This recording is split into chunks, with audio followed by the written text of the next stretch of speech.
Amen. Il y en a qui se posent des questions et disent, mais qu'est-ce que le pasteur veut nous dire? Esprit. Amen.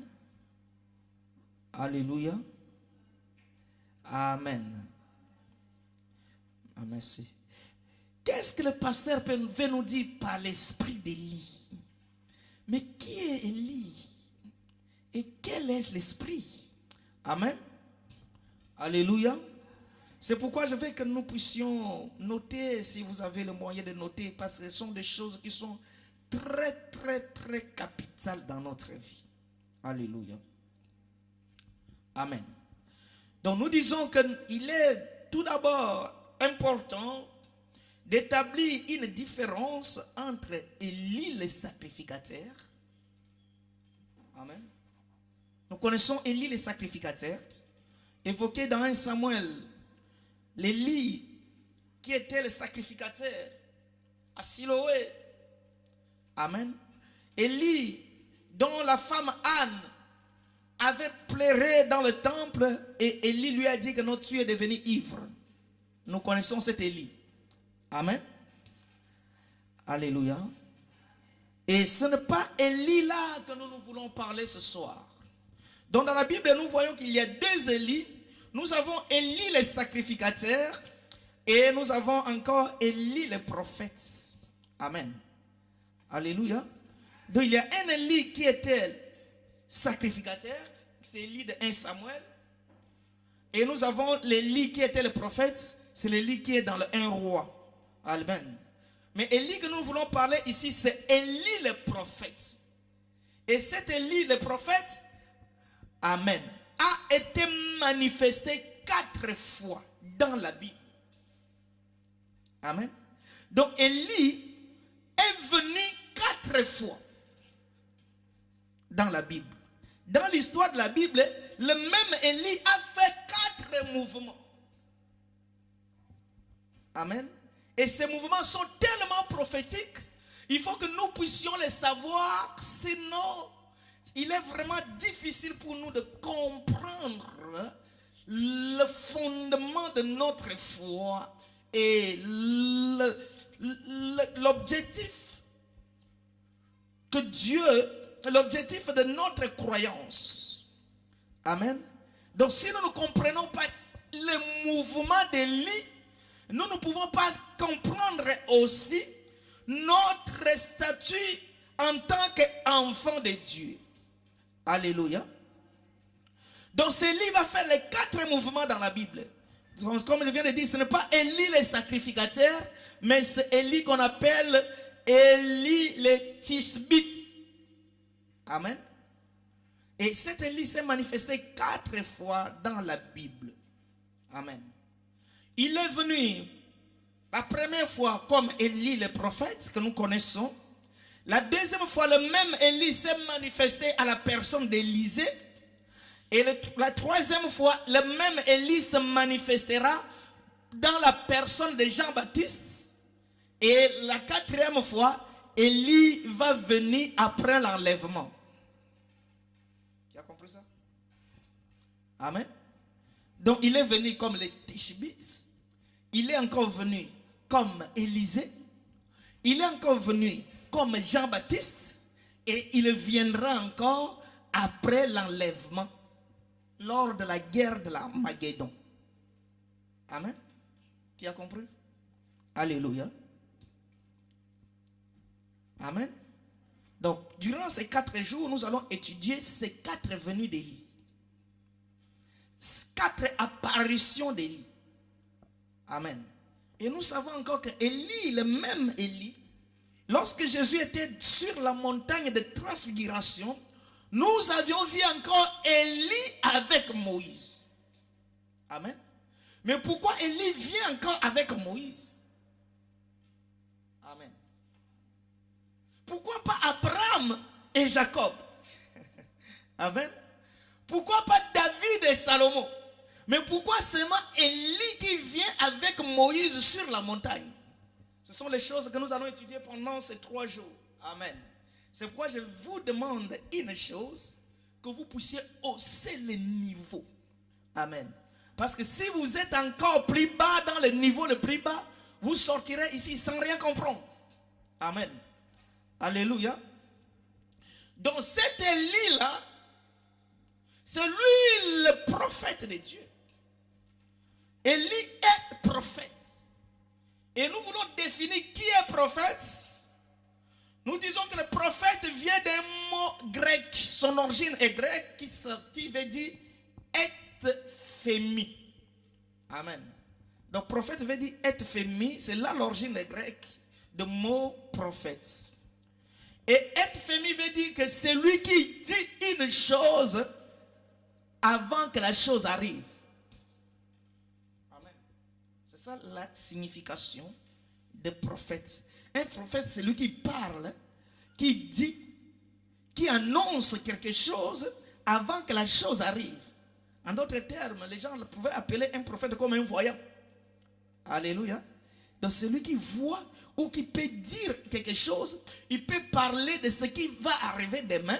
Avant que nous arrivions demain, lui peut nous dire ce qui arrivera. Amen. Jusqu'à là, tout le monde comprend. Alléluia. Et le prophète aussi peut être celui qui peut déclarer publiquement ou hautement, que tout le monde puisse entendre publiquement les événements qui devraient passer dans les jours à venir.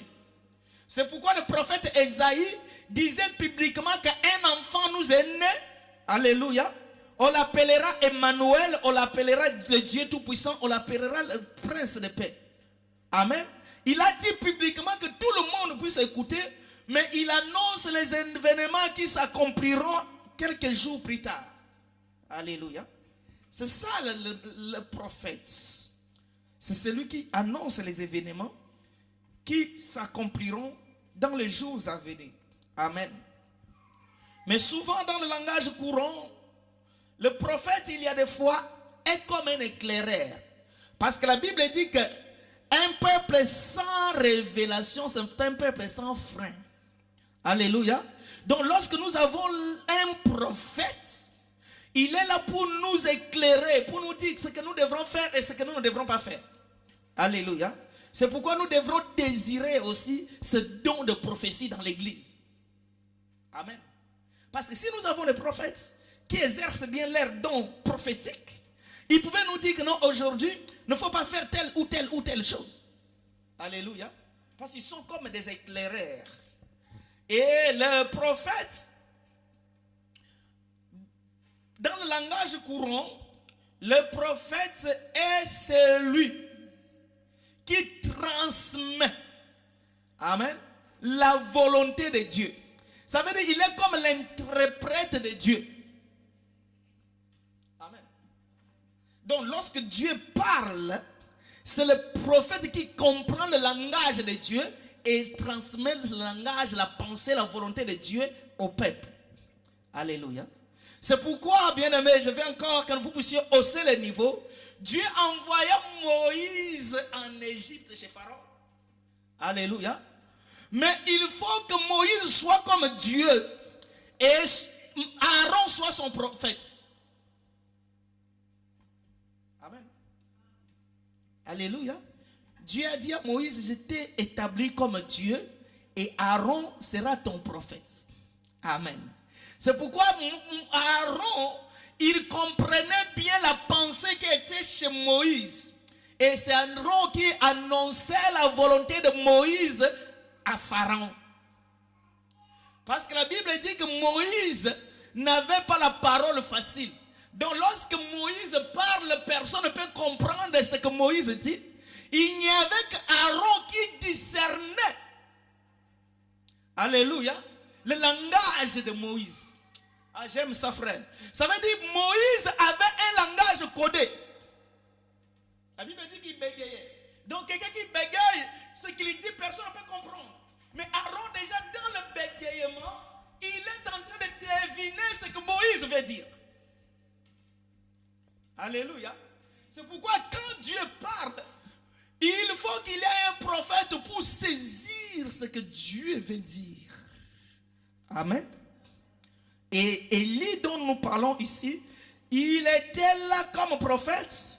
Il transmettait la volonté de Dieu Et il expliquait les oracles et interprète la pensée divine. Amen. C'est quoi dans Amos chapitre 3, 7? C'est un verset que la plupart nous connaissons. Que Dieu ne fait rien sans annoncer à ses serviteurs, les prophètes. Vous connaissez ce verset, n'est-ce pas? Alléluia. Dieu ne fait rien. Alléluia. Car le Seigneur l'Éternel ne fait rien sans avoir révélé son secret à ses serviteurs, les prophètes. Amen. Donc chaque fois quand Dieu veut faire quelque chose, il devrait annoncer. C'est le secret à ses serviteurs. Voici les prophètes que nous voulons aujourd'hui. Les prophètes qui sont là pour nous annoncer les secrets et la pensée de Dieu. Alléluia. Amen. C'est qui nous annonce la pensée de Dieu. Et bien aimé, laissez-moi vous dire une chose. Jour après jour, il y a les événements qui se passent dans la société, dans le monde. Et nous avons besoin de prophètes qui doivent nous annoncer ces événements. Amen. Aujourd'hui, nous n'avons plus ces prophètes. Nous avons seulement les prophètes qui nous annoncent seulement tu vas acheter la voiture. Alléluia. Les prophètes qui nous annoncent que tu vas te marier dans 2 ans. Amen. Non, le rôle de vrai prophète de ministère, c'est celui qui nous annonce les événements. Amen. Pour vous réveiller encore. Lorsque le président Trump prend la décision de ramener la capitale d'Israël en Jérusalem, c'est là où nous devrons avoir un prophète. Alléluia. Jusqu'à là, j'attends le prophète qui doit situer cette prophétie par rapport à la parole de Dieu. Amen. Bien-aimé, la Bible dit il n'y a rien de nouveau ici sur cette terre. Donc tout ce que les hommes prennent comme décision est dans ce livre que toi tu as dans ta maison tous les jours, qu'on appelle la Bible. Mais le problème est que tu ne sais pas situer chaque événement par rapport à chaque situation. Amen. Mais laissez-moi vous dire, vous qui êtes là, si Donald Trump prend de telles décisions, ce n'est pas par hasard, il est en train d'accomplir la parole de Dieu. Parce que Dieu avait dit dans le temps de la fin, alléluia, le temple de Jérusalem qui a été détruit va être construit parce que l'Antichrist va régner dedans. Alléluia. Or que le temple a été à Jérusalem. Et il faut que la capitale retourne à Jérusalem pour que les Juifs reconstruisent le temple. Bien aimé, nous sommes dans le temps de la fin, ce n'est plus le temps de la distraction. C'est le temps de chercher Dieu. Alléluia. Et quand le temple sera construit, bien aimé, l'église est déjà enlevée. Ça veut dire avant que Israël commence à construire le temple, l'église doit partir. L'église va partir bientôt, frère. Alléluia. Amen. Qu'est-ce que nous avions remarqué? Ce n'est pas ça mon message, mais je fais une parenthèse. Amen. Quand Trump prend la décision, toutes les nations sont contre. Voire même la France. Alléluia. Mais Israël est déterminé. Et les États-Unis déterminés. Amen. Parce qu'Israël n'a que comme allié les États-Unis. Amen. Et la Bible dit que toutes les nations, amen, vont se réunir contre Israël. Amen. Ça, ce n'est pas le message d'aujourd'hui. Amen. Je vais vous enseigner ces choses prochainement. Amen. Mais il faut que nous avons besoin de ce moment par rapport à cet événement, le prophète qui doit nous éclairer les mystères de Dieu par rapport à l'événement. Malheureusement, jusque-là, je ne vois pas. Alléluia. Alors, ce qui nous concerne, que Élie, ce n'est pas Élie le sacrificateur, mais Élie le prophète, le Tishbite, est apparu à quel moment? Quand est-ce que Élie est venu? Donc lorsqu'on a parlé de la Bible, on ne voit pas Élie. Amen. Élie est apparu seulement lorsque Akab est allé se marier avec Jézabel. C'est là où Élie est apparu. Amen. La Bible dit, mon frère, tu mets un roi chapitre 17, s'il te plaît. Alléluia. Amen. Élie était l'habitant de Galate, je pense. Galate. Amen. Élie, le Tishbite, l'un des habitants de Galate. Donc ça veut dire, à Galade, il y avait un homme qui s'appelait Élie. Il était là, personne ne le connaissait. Oh, c'est lui le prophète de Dieu. Amen.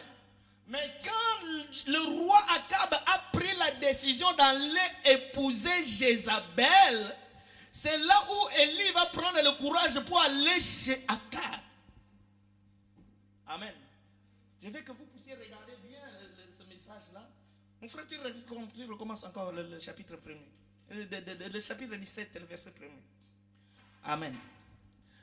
Élie le Tishbite, l'un des habitants de Galade, dit à Akab, le roi d'Israël. Amen. Alléluia. Qu'est-ce qu'il lui dit? Il dit l'Éternel est vivant. Amen. Le Dieu d'Israël dont je suis le serviteur. Il n'y aura. Amen. Tout le monde voit? Alléluia.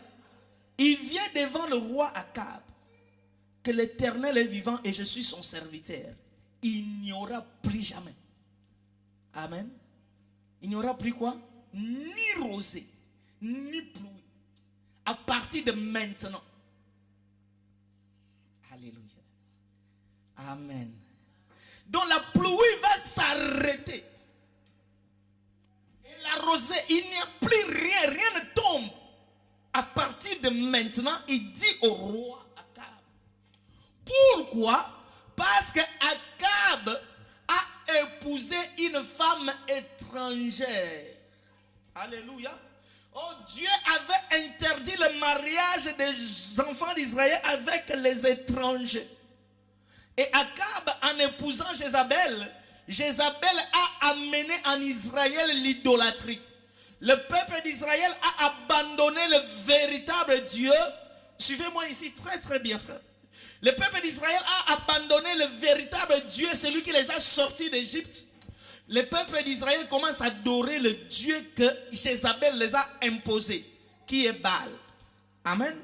Et la Bible dit que durant cette période, même les prophètes de l'Éternel commencent maintenant à prophétiser pour le compte de Baal. Alléluia. Le temple de l'Éternel est devenu le temple de Baal. Alléluia.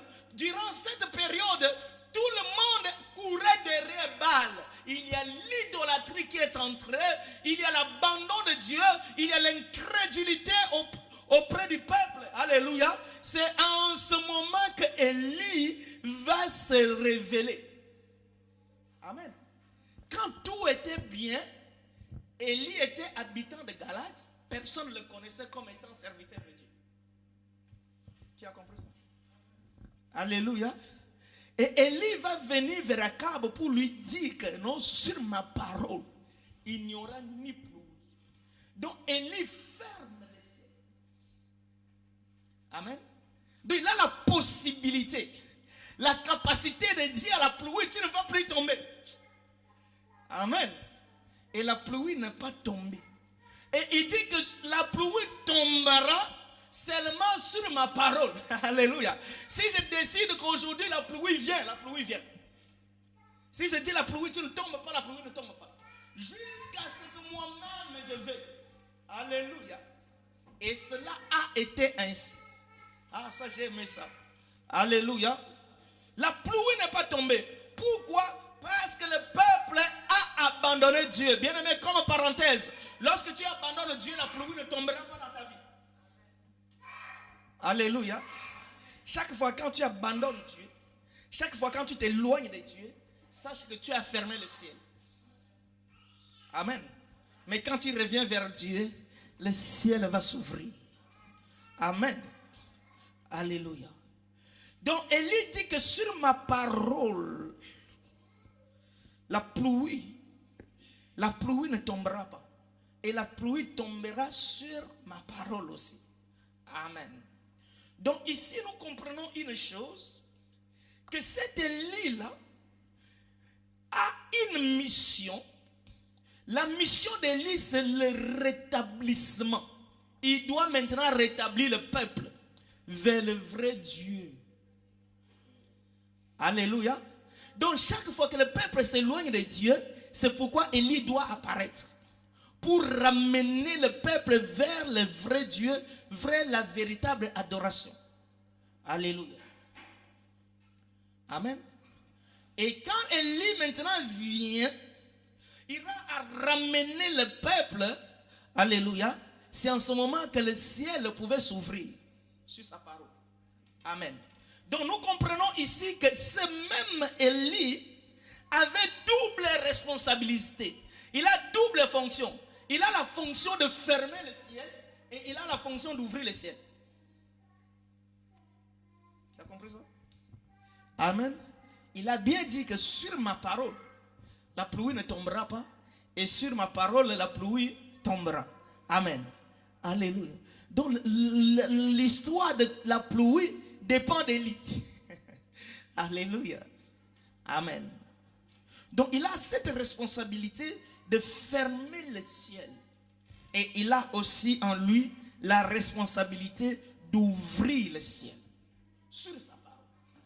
Alléluia. Amen. Amen. Alléluia. Et quand lui ferme le ciel, les conséquences c'est quoi? C'est la sécheresse. N'est-ce pas? Quand la pluie ne tombe plus. Un moment ici en France, la pluie ne tombait plus. Quelques mois seulement, les agriculteurs commencent à pleurer déjà. Alors, la sécheresse n'a même pas fait une année. Mais déjà, il y a déjà les conséquences. Amen. De la sécheresse. Mais ici, ce n'est pas une histoire d'une année, mais Élie a dit durant toutes ces années. Amen. Et quand il y a maintenant la sécheresse, les conséquences, c'est quoi? C'est la famine. Alléluia. Le peuple de Dieu est maintenant dans la famine. Il y a eu la famine en Israël. Alléluia. Amen. Et quand il y a maintenant la famine, parce que Élie a fermé le ciel. Amen. Nous continuons la lecture, mon frère. Alléluia. 1 Roi chapitre 17 toujours. Amen, verset 2. On continue petit à petit. Amen.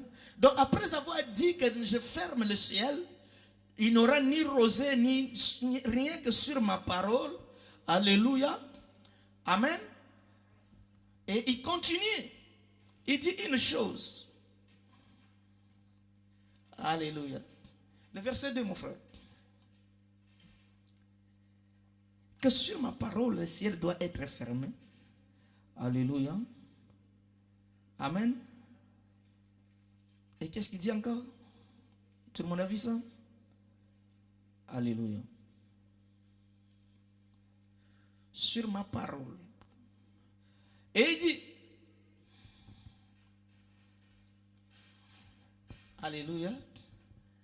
Le verset premier de chapitre, s'il vous plaît. Le chapitre 17, le verset premier. Amen. Donc Élie, le Tishbite, l'un des habitants de Galate, dit à Akab, l'Éternel est vivant, le Dieu d'Israël dont je suis serviteur. Il n'y aura ces années-ci ni rosée ni pluie, sinon à ma parole. Après avoir fermé le ciel, immédiatement, le verset 2 dit quoi? La parole de l'Éternel lui a été adressée.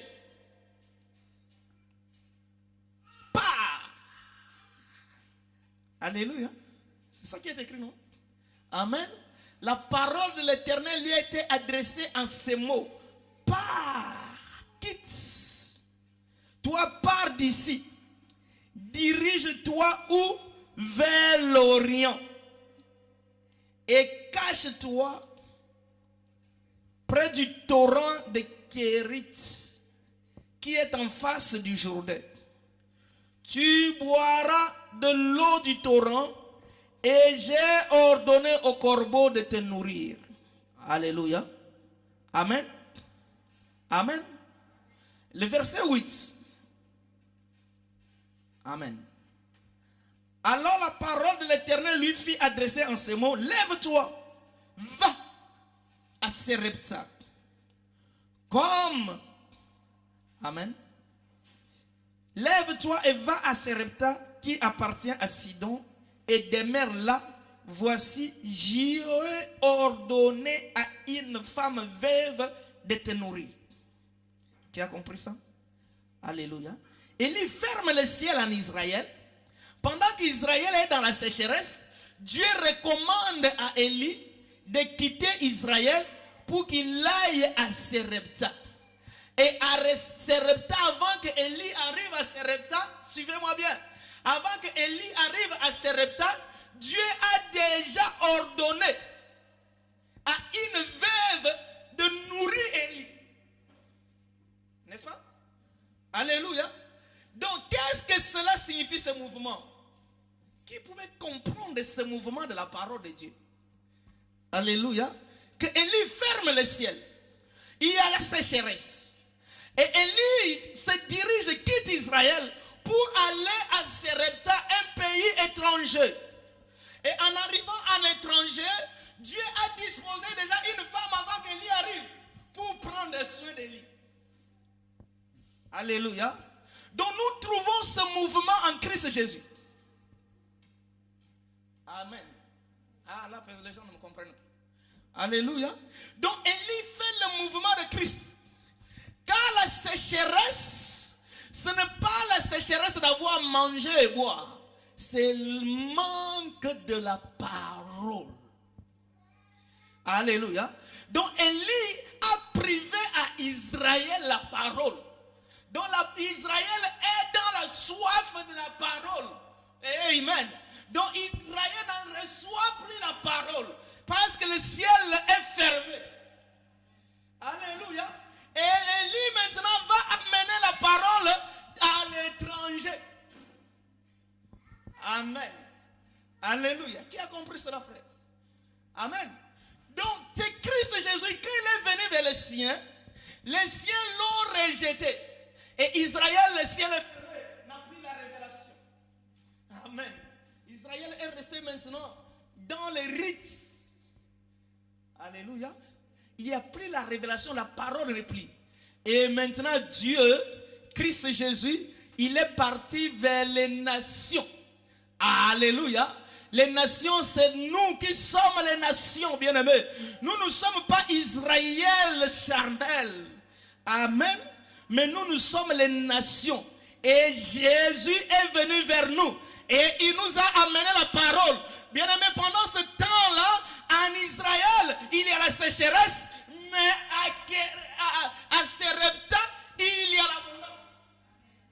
Qui peut comprendre ça, frère? Alléluia.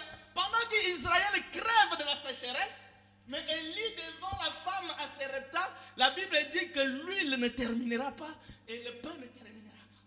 C'est nous qui sommes les nations. Nous avons la grâce de recevoir la parole, la révélation de la parole, la compréhension de la parole. Pendant que Israël, le ciel est fermé. Qui peut comprendre ça? Alléluia. Amen. Mais Sarepta, c'est quoi? C'est les nations. Mais ce n'est pas tout le peuple de Sarepta qui a reçu Élie. Ah, j'aime la parole, frère. Alléluia. Donc malgré Élie est allé à Sarepta, mais pour que tu reçoives l'abondance, il faut que tu sois la veuve. Alléluia. Amen. Ce n'est pas toutes les veuves d'Israël qui ont reçu Élie. Amen. Qui peut comprendre ça? J'aime ça, frère. Il y a plusieurs veuves à Sarepta. Cette veuve-là n'était pas la seule en Sarepta. Il y avait beaucoup de veuves. Mais il n'y a qu'une seule qui a trouvé grâce de recevoir Élie. Amen. Et laisse-moi te donner la bonne nouvelle. C'est toi cette veuve. Amen. C'est toi la veuve de Sarepta. Et la veuve, la Bible dit quelque chose ici. Bien aimé, nous retournons encore dans la lecture, s'il te plaît. Amen. Chapitre, verset 8. Amen. Non, de verset 9. Alléluia. Je veux que je retourne sur ce verset. Amen. Lève-toi. Va à Sarepta. Dieu lui montre l'endroit qu'il doit aller. Amen. Et qui appartient à Sidon et demeure là-bas. Voici. Amen. J'y tiens à Sidon et demeure là-bas. Voici, j'ai ordonné. Amen. J'ai ordonné à une veuve de te nourrir. Donc, Élie n'est pas parti par hasard rencontrer la veuve. Cela a été déjà planifié par Dieu. Alléluia. Oh mon Dieu. Vous comprenez, frère? Alléluia. Le Sarepta représente les nations. Amen. Mais dans les nations, il y a une veuve. Et la veuve, c'est l'église. Que toi et moi, nous faisons partie. Amen. Et quand je parle de l'église, je ne vois pas cette première. Je parle de l'église dans sa globalité. L'église corps de Christ. Qui est dans les nations, mais ont reçu Élie. Tu comprends? Amen. Qui habite dans les nations, mais toutes les veuves de Sarepta n'ont pas reçu Élie. Il n'y avait qu'une seule veuve qui a trouvé grâce de recevoir Élie dans sa maison. Et cette veuve a reçu Élie parce que Dieu l'avait déjà ordonné avant que Élie arrive. Amen. Et c'est là ce sont les enfants de Dieu que nous sommes. Dieu nous a déjà prédestinés avant la fondation du monde. Ma pasteur Jean vont dire Amen. Alléluia. Donc avant que toi tu viennes sur cette terre, Dieu savait déjà que tu lui appartiens. Amen. Donc Jésus n'est pas entré dans ta vie par hasard. Parce que Dieu l'avait déjà ordonné. Qui peut me comprendre? Alléluia. Donc ce n'est pas un fait hasard. C'est pourquoi, bien aimé, ne t'amise pas avec ton appel ni avec ta foi chrétienne. C'est une chose qui a été déjà préparée par Dieu avant que toi tu sois né. Amen. Nous avions parlé ici un message que je faisais. Je connais le projet que j'ai formé. Donc avant que Jérémie soit formé, Dieu le connaissait déjà. Amen. Donc Jérémie n'est pas encore formé dans le ventre de sa mère. Dieu l'avait déjà connu. Et Dieu savait qu'il serait le prophète. Amen. Donc avant que toi tu viennes dans ce monde, Dieu savait que toi tu seras chrétien. Amen. Alléluia. Il y a beaucoup de veuves en Israël. À Sarepta. Mais Dieu a déjà préparé une veuve qui va recevoir Élie. Alléluia. Amen. Il y a beaucoup d'hommes ici sur cette terre, mais Dieu a déjà préparé ceux qui vont recevoir Christ. Qui m'a compris ça? Alléluia. Et quand tu as reçu Christ, dans ta vie, il y a l'abondance de la parole. Amen. Jour après jour, Dieu te remplit de sa parole. Ça, c'est la rosée. Amen. Alléluia. Ça, c'est la rosée. C'est la rosée qui tombe. Amen. Amen. Alléluia. Mais quel est le mouvement qui a été fait ici pour que la femme reçoive Élie? Qui peut comprendre ça, frère? Amen. Il y a un mouvement prophétique qui a eu lieu ici. Élie est allé vers cette femme. Amen. Alléluia. Parce qu'il n'y a pas le temps que je lise tous les versets, mais nous les connaissons. Il trouve la femme en train de ramasser quoi? 2 morceaux de bois. Alléluia. Suivez-moi bien. Élie a trouvé la femme avec 2 morceaux de bois. Et Élie pose la question à la femme. La femme dit, je vais cuire la farine qui me reste. Je vais manger avec mon fils. Après, nous allons mourir. N'est-ce pas? Alléluia. Et Élie dit à la femme, il dit, non, non. Cuis pour moi. Donne-moi d'abord, moi je vais manger. Mais tu ne mourras pas. Amen. Alléluia.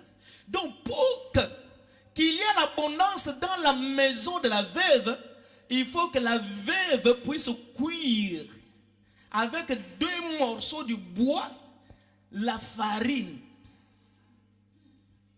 Alléluia. Amen. Oh, nous savons, bien aimés frères, que pour que le feu puisse s'allumer, il faut que les morceaux de bois se croisent.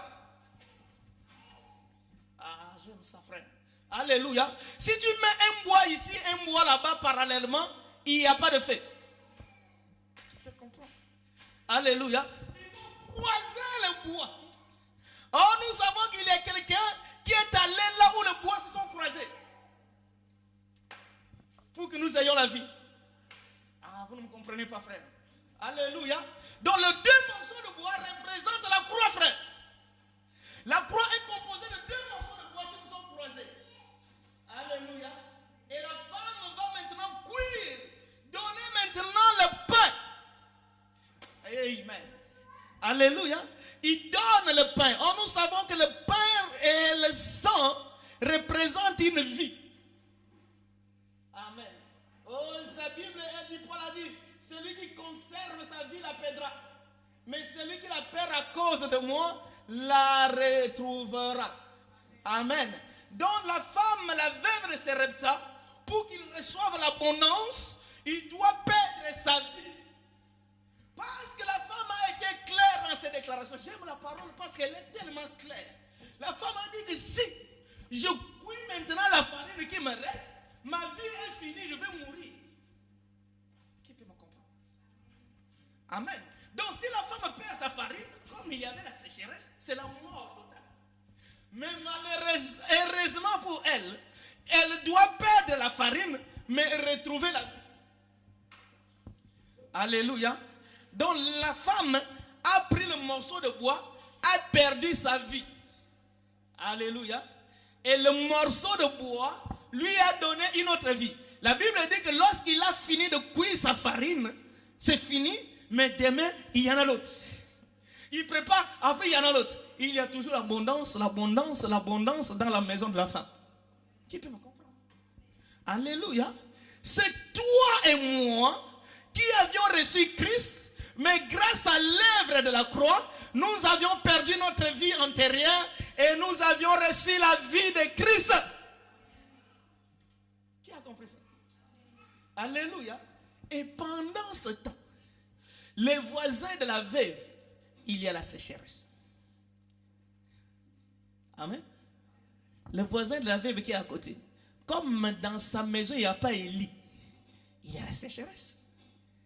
Alléluia.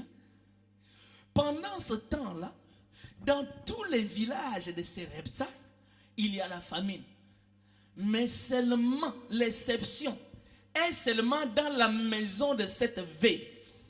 Il y a l'abondance. Pourquoi? Parce que Élie y habite. Alléluia. Bien-aimé, c'est toi et moi, bien-aimé. Lorsque nous avions reçu Jésus, amen. Bien-aimé, nous avons l'abondance. Dieu nous surabonde de sa grâce. Amen. Alléluia. Même si nous avons des voisins, chez les voisins, il y a manque, il y a la sécheresse, mais chez nous, il y a de l'abondance. Parce que Élie, qui est le type de Christ, habite en nous. Qui a compris ça? Alléluia. Amen. Vous avez compris le mouvement de Christ au travers de cette histoire? Alléluia. Et Christ va quitter les nations. Nous allons lire ça, frère. Ce verset de Romains chapitre. Alléluia. Amen. Il est venu chez les siens. Alléluia. C'est Romains chapitre combien? Romains chapitre, je pense chapitre 11. Alléluia. Lisons cela pour comprendre ce que je vais dire ici. Alléluia.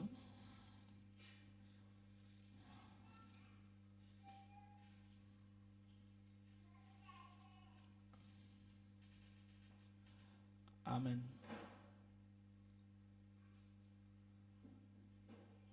C'est ça? Amen.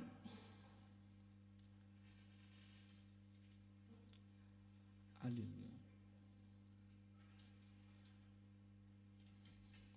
C'est Romains chapitre combien? C'est ça? Ah, c'est ça, oui, c'est ça. Romains chapitre 11. Seigneur, ils ont tué. Seigneur, ils ont tué tes prophètes. Ils ont renversé tes autels.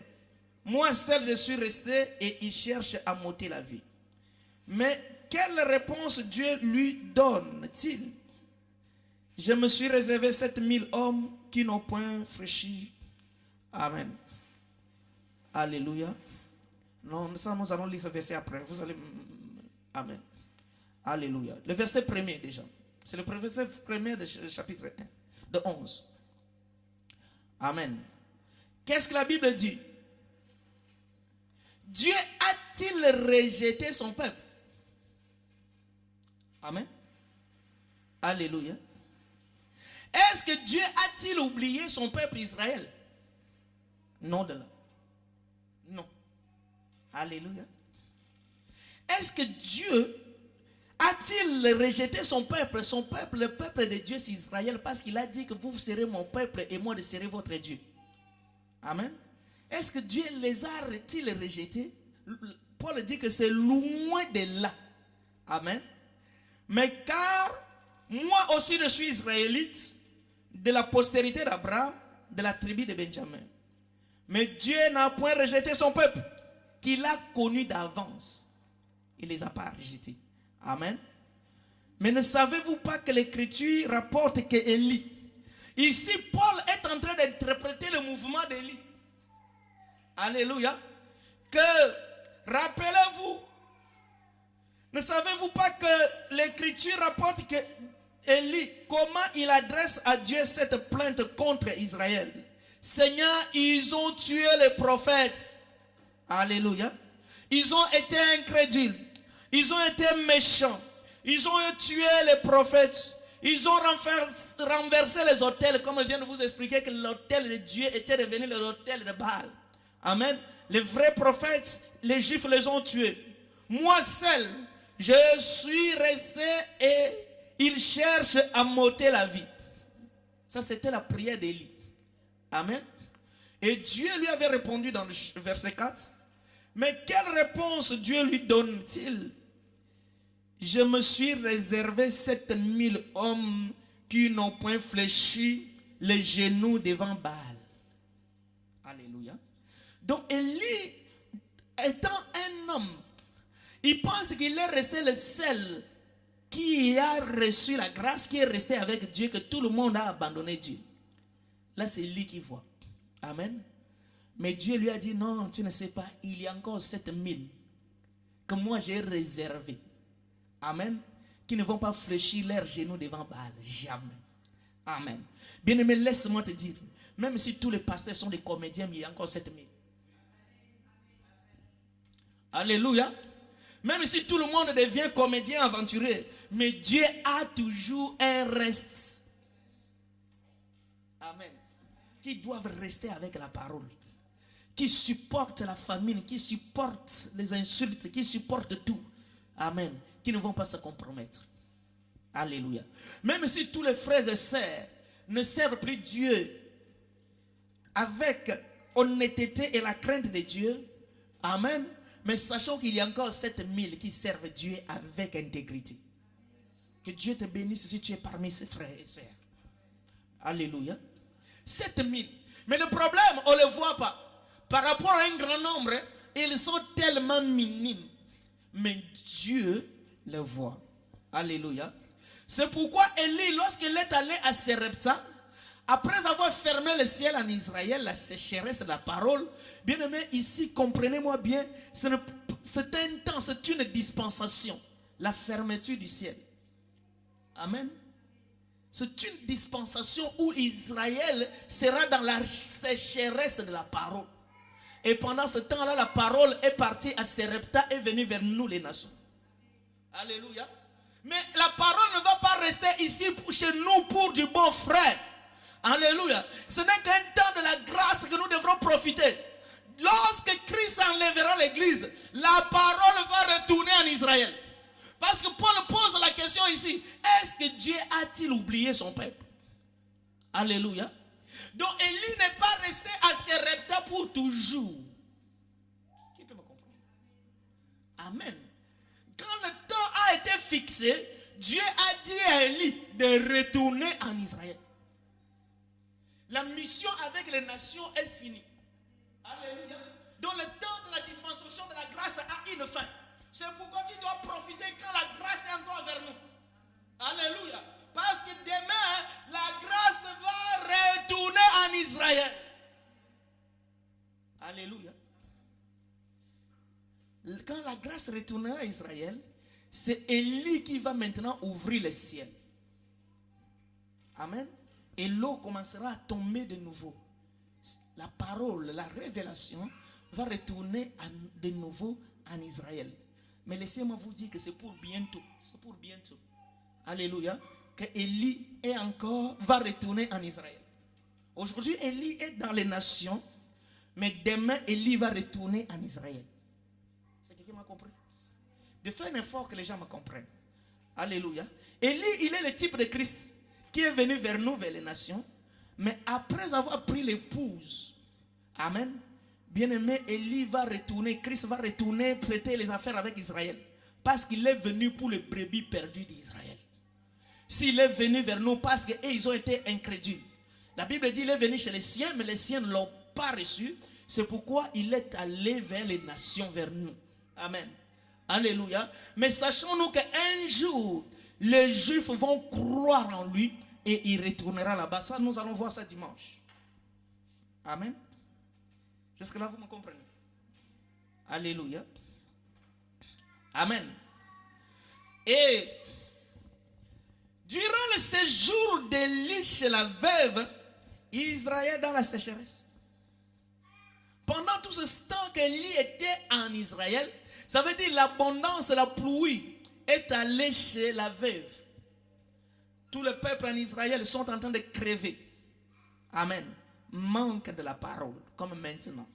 Les rabbins ils sont restés avec le Torah, en train de répéter. Alléluia.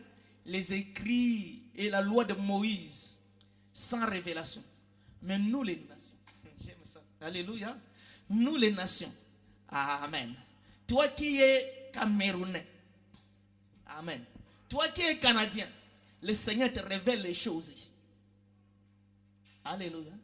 Bien-aimé, ce que je suis en train de vous dire, en Israël, tu ne l'écouteras pas. Amen. Va un jour dans la synagogue. Il ne pouvait pas donner ses révélations. Le mouvement d'Élie. La parole est fermée. Le ciel est fermé. Pas de révélation. Amen. Mais toi et moi, les nations, qui étions loin de Dieu, mais Dieu nous a fait grâce pour que nous recevons la parole. Alléluia. Qui a compris cela? Mais nous l'avions reçu comment? Après avoir passé à la croix. Amen. Alléluia. Parce que le bois, les deux morceaux de bois ont été croisés. C'est pourquoi nous avons la vie de Christ. Amen. C'est pourquoi celui qui n'est pas passé par le bois ne peut pas recevoir Christ. Amen. Sans la croix, il n'y a pas de salut. Sans la croix, on ne peut pas être sauvé. Nous sommes sauvés par le moyen de la croix. Alléluia. Est-ce que vous me comprenez? Amen. Amen. Et Amen. Et durant cette période,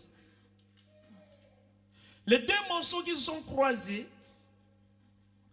amen, nous a donné la vie. Les deux morceaux croisés. Amen.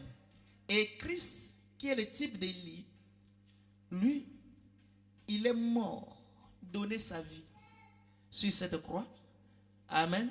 Mais nous comprenons une chose ici, un mouvement ici, que Christ ne peut pas donner. Élie n'a pas donné son pain avant que la femme lui donne son pain. Qui a saisi? Alléluia. Au lieu que la femme demande, Élie dit, mais toi tu as l'abondance de pain. Mais que moi je garde un peu ce que moi j'ai un peu. Comme ça, pendant ton séjour ici, qu'on consomme ce que toi tu as amené. Quelqu'un me comprend? Alléluia. Mais la femme dit que non, Élie lui dit que non, les choses ne se passent pas ainsi. Il faut que toi tu perdes tout d'abord ce que tu as pour recevoir ce que moi j'ai. Qui m'a compris?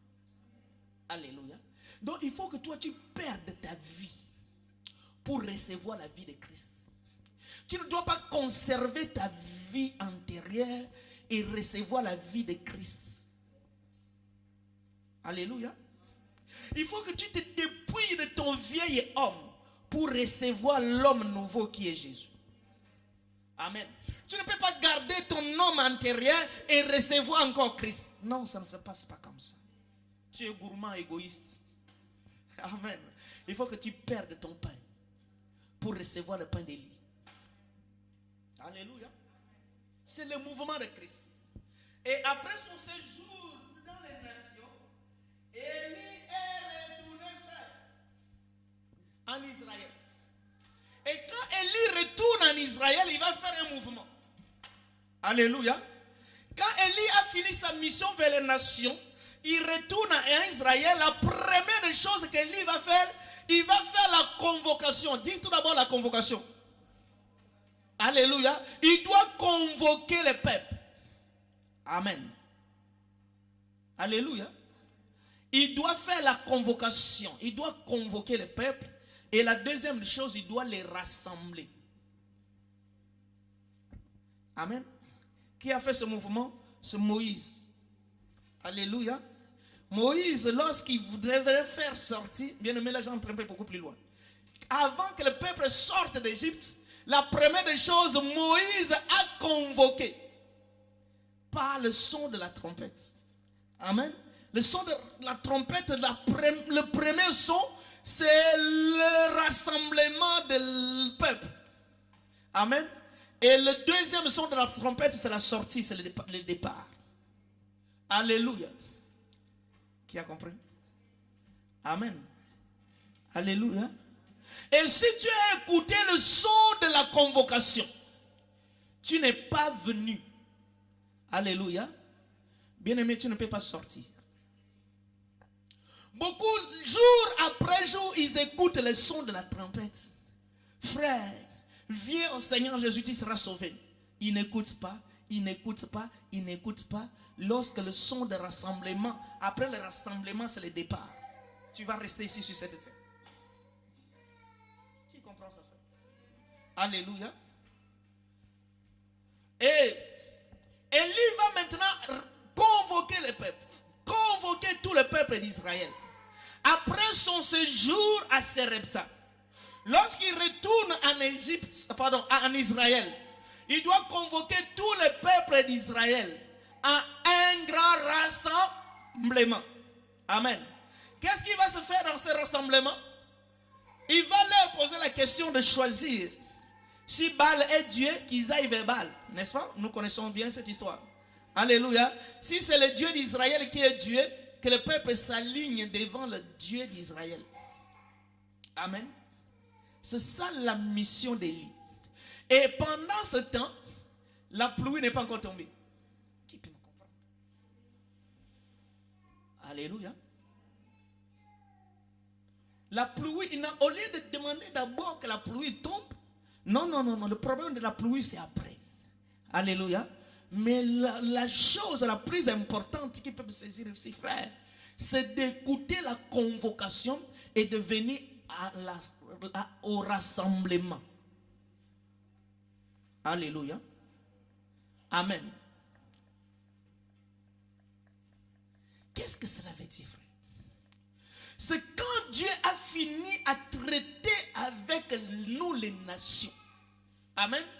Dieu va retourner en Égypte, en Israël. Et la première des choses, Élie, le même ici, amen, va convoquer Israël, va rassembler Israël, qui prennent position. Si Baal est Dieu, qu'il parte de côté de Baal. Si c'est l'Éternel qui est Dieu, qui s'aligne vers l'Éternel. Bien-aimé, tu ne peux pas servir Dieu en étant chez Baal et en étant aussi chez l'Éternel. Alléluia. La Bible dit, si tu es ni chaud ni froid, le Seigneur va te faire quoi? Va te vomir. Amen. Il faut que tu te décides, tu prennes position. Ou soit tu es païen, tu restes dans le camp des païens. Ou soit tu es enfant de Dieu, tu t'alignes vers le camp des enfants de Dieu. Alléluia. C'est pourquoi Élie a posé une question. Là, on est maintenant dans 1 Roi chapitre 18, n'est-ce pas? Alléluia. Élie a posé la question. Il dit, jusqu'à quand bondissez-vous de deux côtés? N'est-ce pas? Si Baal est Dieu, allez vers Baal. Mais si le Dieu d'Israël est Dieu, allez de côté de Dieu. Amen. La Bible dit que le peuple ne lui a pas dit un mot. Le peuple ne savait plus quoi faire. Alléluia. Et nous savons l'histoire. Il a demandé qu'on puisse invoquer Baal pour qu'il descende par le feu. Le Dieu qui répondra par le feu, c'est lui le vrai Dieu. Nous connaissons cette histoire. Amen. Et ils ont invoqué Baal. Baal n'a pas répondu. Et Élie de son tour. Amen. Il va faire un geste prophétique encore. Élie va préparer l'autel. Et il va mettre les 12 pierres tout autour de l'autel. Amen. Ce n'est pas ça le message d'aujourd'hui. Je vous enseignerai ça prochainement, mais je vais en train de réfléchir votre mémoire. Les 12 pierres représentent les 12 tribus de Juda qui composent Israël. Il faut que Israël retourne auprès de vrais dieux. Alléluia. Afin qu'ils voient maintenant le fait. Or, je vous avais expliqué ici, Dieu, il est qui? La colonne de feu. Amen. Pour que le peuple voie la colonne de feu, il faut qu'ils prennent position, qu'ils soient rassemblés tout autour de l'autel. Amen. Les 12 tribus qui représentent Israël, les 12 tribus d'Israël, qui sont les 12 pierres, qui sont tout autour. Après avoir posé cela, Élie va maintenant invoquer le Dieu qui répond par le feu. Alléluia. Et Dieu, en étant la colonne de feu, est descendu sous forme du feu. Et il a consumé l'autel. Qu'est-ce qu'il y a eu? Amen. Alléluia. Nous sommes toujours dans 1 Roi chapitre 18. Alléluia. Qu'est-ce que tu as eu après la descente du feu? Amen. Qu'est-ce qu'il y a eu? Le peuple commençait maintenant à proclamer que l'Éternel est Dieu. L'Éternel est Dieu. L'Éternel est Dieu. Nous avions compris que Baal c'est un comédien, c'est un aventurier. Mais l'Éternel c'est lui le vrai Dieu.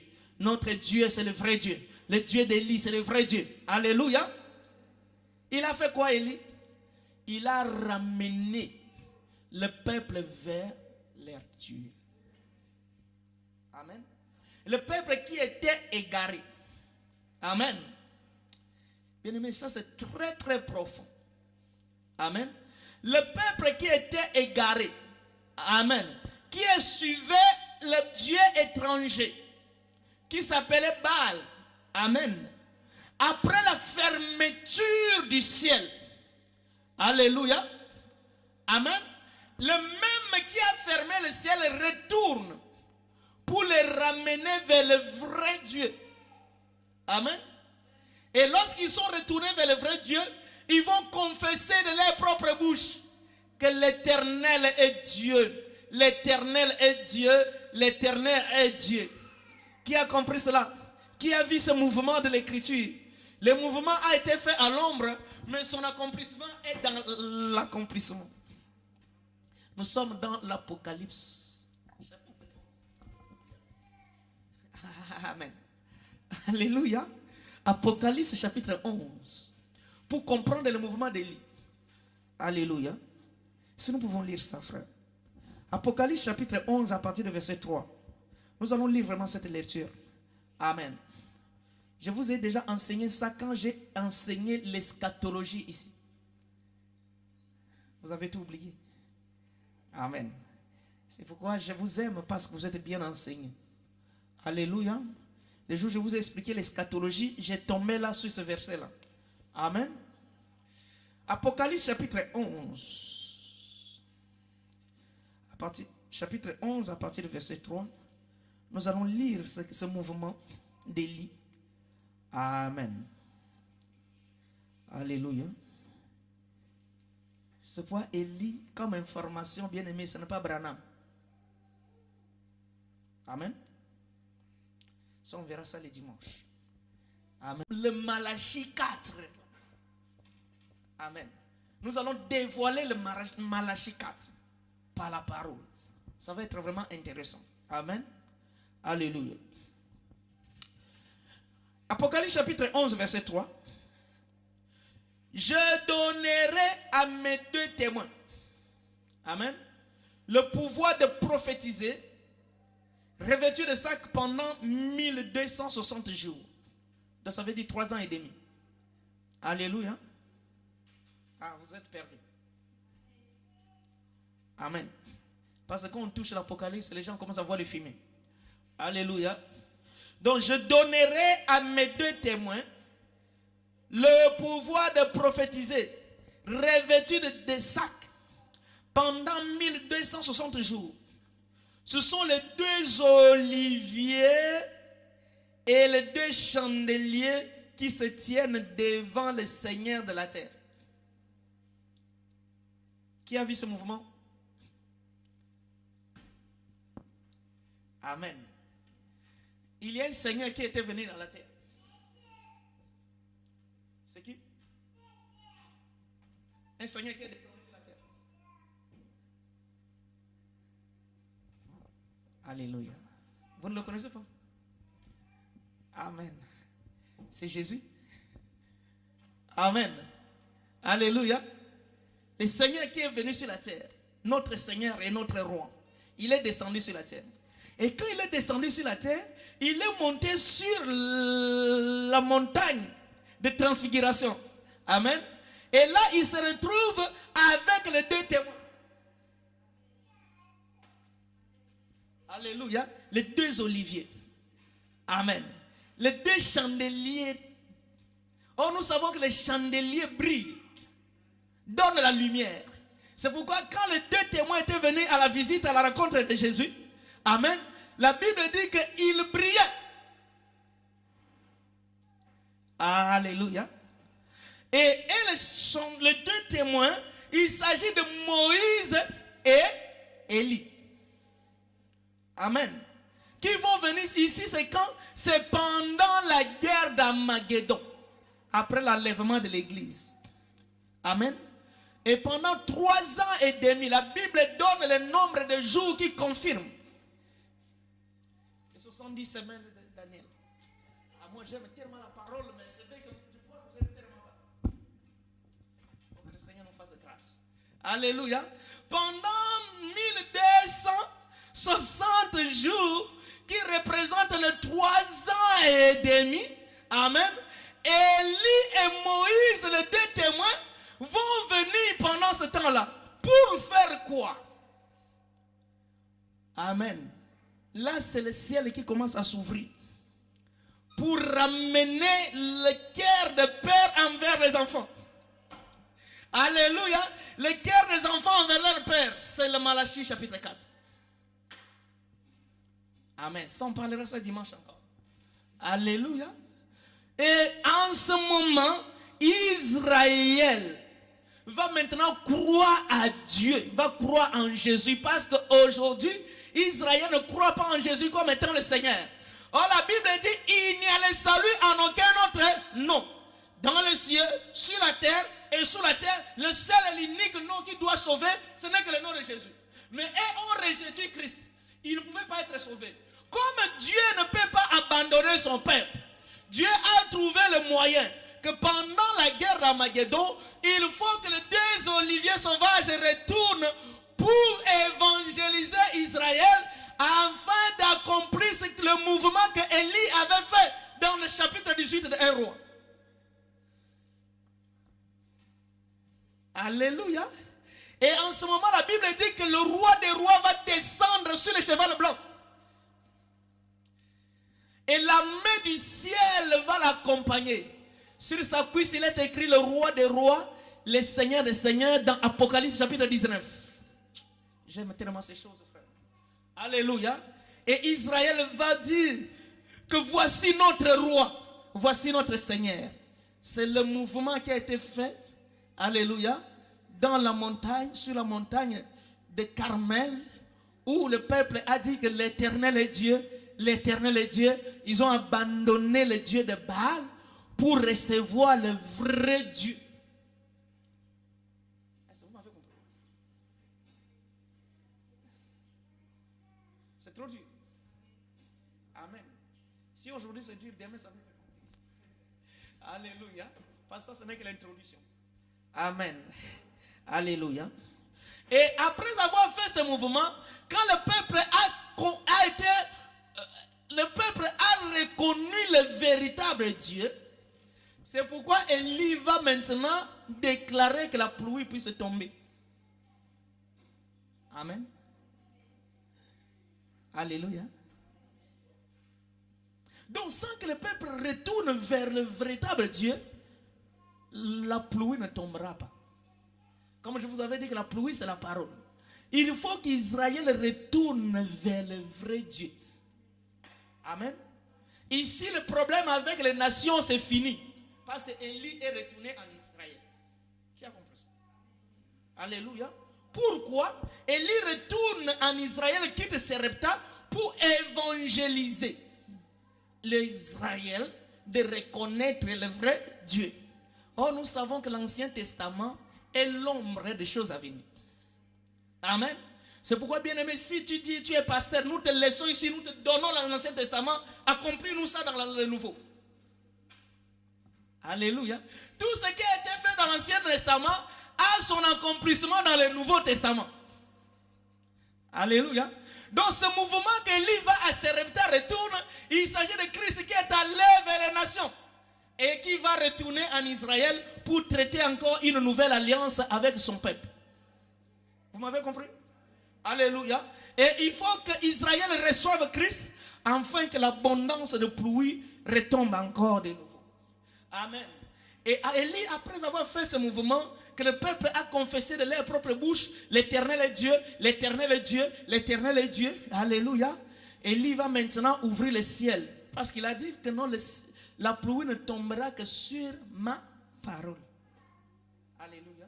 Et la pluie était en train de tomber de nouveau. J'aime ça. Alléluia. Et quand la pluie était encore en train de tomber de nouveau, Élie, la mission est finie. Quand vous allez lire 1 Roi 17, 18, 19, vous allez voir ce que je suis en train de dire ici. Amen. Élie, la mission est finie. Parce qu'il a accompli sa mission. Alléluia. Bien aimé, un prophète aussi vient pour un temps bien déterminé. Pour faire quelque chose de bien précis. Alléluia. Et lorsqu'il a déjà accompli ce qu'il est venu faire, il doit partir. Amen. C'est pourquoi il y a certains prophètes qui sont réellement des prophètes. Ils sont venus dans ce monde pour une mission. Une fois les gens, ils ont compris leur mission. Alléluia. Il y a des fois, Dieu les reprend. Amen. C'est pourquoi j'ai toujours béni Dieu pour cet homme, ce chantre de l'Éternel qui nous a amené l'adoration. Quand tout le monde est entré dans l'adoration, le Seigneur l'a retiré. Notre bien-aimé Alain. Alléluia. La mission et la vision a été comprise par tout le monde. Il faut que Dieu retire son serviteur. Alléluia. Et c'est là où je dois finir bientôt. Amen. Après avoir le peuple confessé, Élie maintenant doit retourner au ciel. Le seul qui est venu dans ce monde, qui n'a pas connu la mort. Alléluia. Comme votre information, Marie était mort et enterrée. Alléluia. Abraham était mort et enterré. Josué était mort et enterré. Moïse était mort mais pas enterré. David était mort et enterré. Amen. Le seul qui n'a pas connu la mort, dans l'histoire de la Bible, il n'y a que deux. Il s'agit d'Enoch et il s'agit d'Élie. Amen. Qui sont allés au ciel comme ça, en bonne santé. Alléluia. Amen. Ah, ça encore, c'est une explication, mais je n'ai pas le temps de vous expliquer ça aujourd'hui. Alléluia. Amen. Même Josué qui avait arrêté le soleil, il était mort. Enterré. Mais Élie, lui, n'a pas connu la mort. Or, la Bible dit que tu es poussière, tu retourneras à la poussière. Mais Élie, néanmoins, il est poussière, mais jamais retourné à la poussière. C'est une exception dans la règle. J'aime ça. Alléluia. Amen. Amen. Saint Barthélemy est mort. Saint André est mort. Toi et moi, nous mourrons. Le seul, c'est Élie. Et Enoch. Amen. Alors maintenant, Élie doit retourner au ciel. Et Élie, maintenant, avant de retourner au ciel, Dieu lui a dit. Amen. On fera un peu lire ça si vous voulez rapidement. Nous sommes maintenant dans 2 Rois. Amen. Non, dans 1 Roi chapitre 19 verset 16. Amen. Qu'est-ce que Dieu a dit à Élie? Il dit, tu vas maintenant oindre Élisée. Amen. Il sera prophète à ta place. Parce qu'Élie a accompli quoi? Sa mission. La mission d'Élie, que le peuple reconnaisse qu'il est le vrai Dieu. N'est-ce pas? Alléluia. Quand le peuple a reconnu qu'il est le vrai Dieu, Élie doit partir. Mais lors de son départ, il faut qu'il puisse oindre qui? Élisée. Amen. Et en oignant Élisée, amen. En oignant Élisée, la Bible dit, Élisée a reçu les doubles portions d'Élie. Ça, nous connaissons bien l'histoire. Je ne veux plus qu'on revienne. Amen. Comment Élisée suivait Élie jusqu'à ce que Élie commençait à monter au ciel. Élisée a saisi le manteau d'Élie. Amen. Et il a reçu les doubles portions d'Élie. Il y a un mouvement ici encore. Amen. Donc Élie le Tishbite. Amen. Lui, il est parti. Amen. Quand vous allez lire dans 2 Rois, vous allez voir que les gens sont allés chercher Élie partout. Parce que personne ne pouvait comprendre que Élie est parti et a disparu. Amen. Mais Élisée qui les voyait, les avait empêchés de ne pas aller les chercher. Ils ont dit que jamais nous devrons les retrouver. Ils sont allés les chercher partout sans les retrouver. Amen. Parce qu'Élisée avait vu Élie monter. Et quand Élie montait, Élisée a saisi quoi? Le manteau d'Élie. Et la Bible dit qu'il a reçu la double portion d'Élie. Amen. Mais qu'est-ce que nous comprenons ici? Que Élie le Tishbite, la personne d'Élie le Tishbite, n'est plus. Il est parti. Amen. Mais son esprit est resté. Vous avez compris ça? Alléluia. Je n'ai pas le temps, il faut qu'on lise ça. Nous lisons maintenant. Alléluia. C'est ça le verset? Amen. Là, c'est le verset qui dit, tu oindras Élisée comme un prophète. Amen. Alléluia. Et nous lisons maintenant 2 Rois chapitre 2. Parce que bientôt on va finir. On va aller rapidement, s'il vous plaît. Amen. 2 Rois chapitre 2. Nous lisons à partir du verset 9. Amen.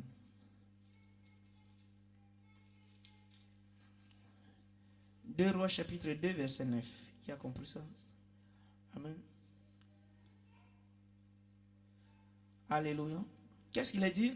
Lorsqu'ils eurent passé, Élie dit à Élisée, demande ce que tu veux que je fasse de toi, que je fasse pour toi, avant que je sois enlevé. Élisée répondit, qu'il y ait sur moi, je te prie, une double portion de ton esprit. Amen. Alléluia.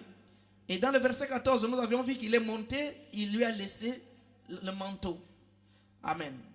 Alors, le verset 19 de 2 Rois, chapitre 2, verset 19. Quand Élisée, amen, comme votre information, qu'avant qu'il traverse le Jourdain, Élie avait frappé l'eau. L'eau est divisée en deux. Amen. Il traverse le Jourdain. Et Élie est parti. Élisée était de l'autre côté. Amen. Et Élisée devrait retourner. Élisée aussi, il a pris le même manteau qu'Élie avait frappé. Il frappe l'eau. Il divise aussi l'eau en deux parties. Ça, vous le connaissez? Alléluia. Parce que la séparation de l'eau a été faite 4 fois dans l'histoire de la Bible. Ce n'est pas seulement Moïse qui avait divisé l'eau en 2 parties. Josué aussi avait divisé l'eau en 2 parties. Élie aussi avait divisé l'eau en 2 parties. Élisée aussi a divisé l'eau en 2 parties. Donc cela veut dire que le dernier miracle d'Élie est le premier miracle d'Élisée. Vous avez compris ça? Pourquoi? Parce que la fin d'Élie est la continuité d'Élisée. Amen. Et quand Élisée maintenant retournait dans le chapitre 19, les gens de la ville dirent à Élisée, voici le séjour de la ville est bon, comme on le voit mon Seigneur. Non, c'est pas ça. Alléluia. Amen. Non, c'est pas ça. Alléluia. Donc quand Élisée, nous sommes toujours dans le chapitre 18. Excusez-moi s'il vous plaît. Amen.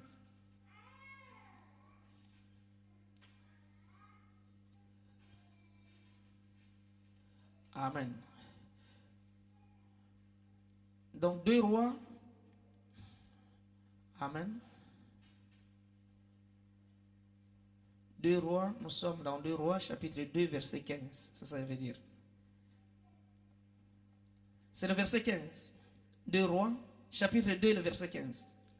Amen. Après avoir reçu le manteau d'Élie, les fils des prophètes qui étaient à Jéricho, c'est ça non?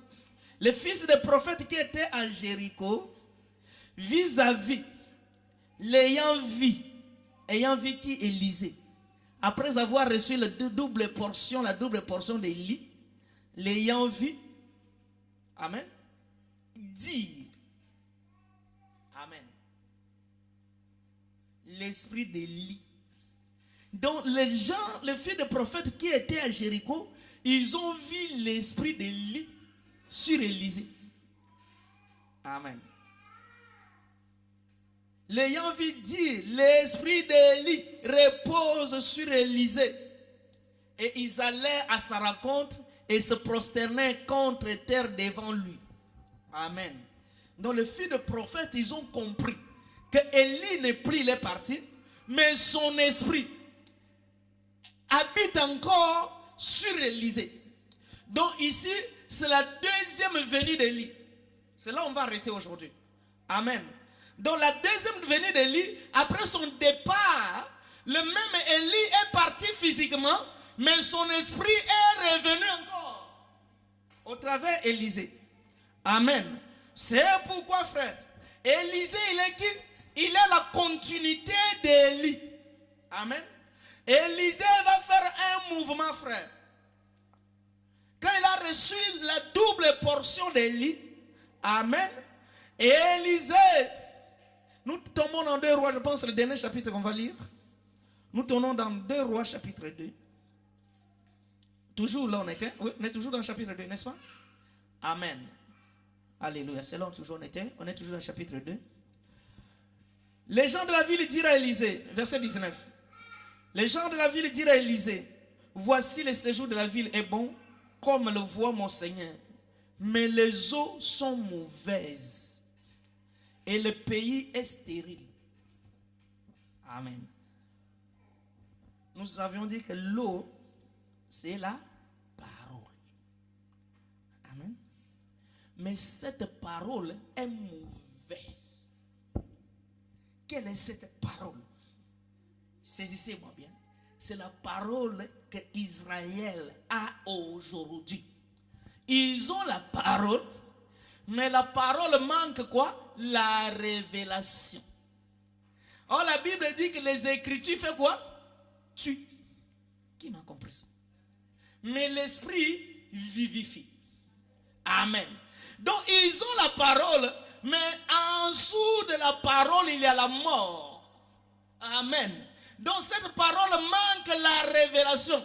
C'est pourquoi le pays est stérile. Le ciel est fermé. J'aime ça, frère. Alléluia. Mais il faut que Élisée fasse un mouvement ici. Parce qu'il est la continuité d'Élie. Amen. Je vous ai dit que dans le chapitre 11, Élisée d'Apocalypse, Élie va ramener le peuple vers le véritable Dieu, qui est Christ Jésus. Amen. Et ici, l'Israël, ils ont la parole qui est mauvaise. Amen. Il faut que Élisée, qui est la continuité d'Élie, puisse leur ramener la révélation de la parole. Amen. Or, nous savons que la révélation de la parole, c'est Jésus manifesté. Amen. Car lui-même, il est la parole faite chair. Amen. Quand tu as reçu la parole faite chair, tu as reçu Christ. Or, ils ont la parole, mais ils n'ont pas Christ. C'est pourquoi cette parole est mauvaise et stérile. Amen. Et lorsque Élisée est arrivé, il a dit, mais pourquoi l'eau est stérile? Et Élisée demande une chose, amène-moi du sel. Amen. Alléluia. Le peuple pleure. Ils ont dit, Élisée, nous avons l'eau bien sûr, mais l'eau est mauvaise. Alléluia. Nous voulons boire de l'eau, mais malheureusement cette eau est mauvaise et stérile. Si nous la buvons telle qu'elle est, nous sommes morts. Alléluia. Élisée dit pourquoi? Parce que l'eau manque quoi? La saveur. Amen. Et Élisée va prendre le sel et verse dans l'eau. L'eau qui était mauvaise devient l'eau douce. Vous avez compris cela? Amen.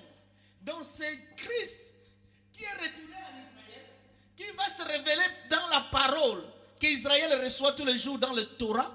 Alléluia. Afin d'avoir la révélation de la parole. Amen.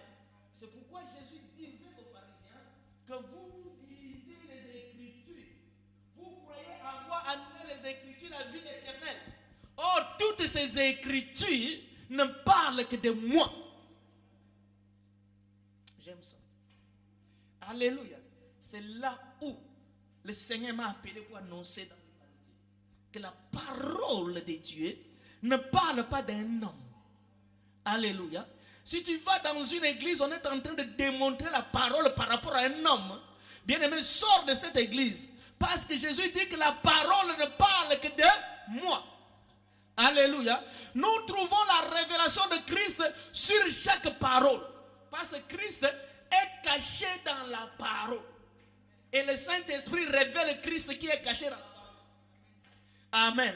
C'est pourquoi l'eau est amère, parce que Christ n'est pas révélé. Quand Israël aura la révélation de Christ, leur eau maintenant sera douce. Car il est la source de l'eau douce. Alléluia. Vraiment que le Seigneur vous bénisse. Nous allons nous arrêter là. Et nous allons continuer demain. Amen. Est-ce qu'on peut acclamer le Seigneur? Je sais que vous êtes fatigués. Amen. Demain, nous allons voir Élie, la troisième venue d'Élie au travers Jean-Baptiste. Amen. Alléluia. Ici, nous avions vu la première venue d'Élie, les Tishbites. La deuxième venue par Élisée. Amen. Et nous verrons demain la troisième venue par Jean-Baptiste. Alléluia. Vraiment que le Seigneur vous bénisse. Nous allons nous lever pour clôturer.